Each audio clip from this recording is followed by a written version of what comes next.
Hello everyone. Let's break down today's market using three key charts: 10-year Treasury Yield, TNX, NASDAQ via QQQ, and S&P 500 via SPY.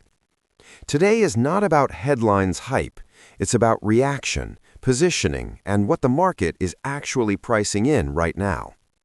We're seeing a classic tug-of-war between rates, risk appetite, and short-term positioning, and the charts tell this story very clearly. Let's start with the most important driver today: Treasury yields.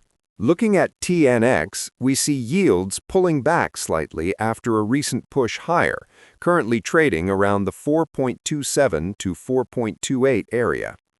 This move is important for two reasons. First, there is no breakout. Despite recent volatility, yields failed to hold above the 4.30 zone, which remains a key psychological and technical resistance. Every time yields approach this area, we see hesitation and profit-taking. Second, this is not panic buying in bonds. The pullback in yields is controlled and shallow, which tells us that the market is not pricing an aggressive recession scenario, but rather a temporary cooling after an extended move. What does this mean for equities? Lower or stable yields give short-term breathing room for growth stocks, especially tech. However, the fact that yields remain elevated overall means the market still respects the risk of higher for longer rates. In simple terms, TNX is pausing, not collapsing, and that creates a window for equity bounces, not a green light for aggressive risk-on. Now let's move to QQQ. QQQ shows a strong intraday rebound, recovering after earlier weakness and pushing back above the 610 level. This move looks impressive on the surface, but context matters. What we're seeing here is short-term relief, not structural trend change. Why? Because the rebound comes after a sharp sell-off. Volume does not suggest strong long-term accumulation, and tech remains extremely sensitive to any movement in yields.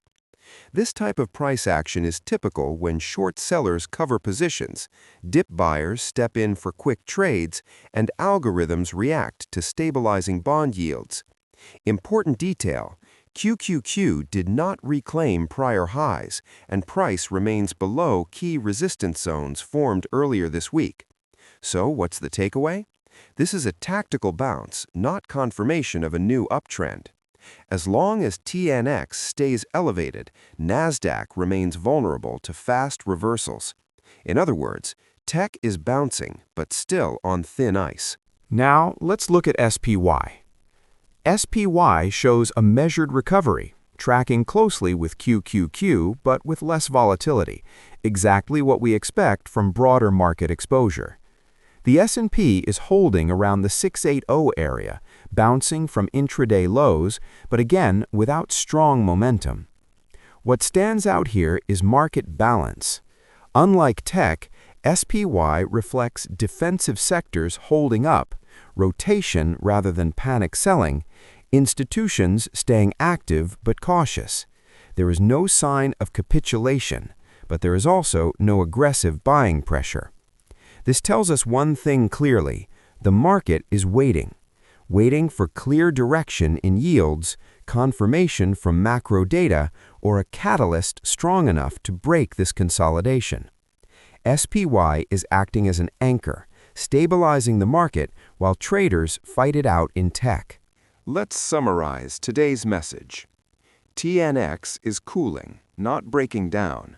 Rates remain the key risk factor.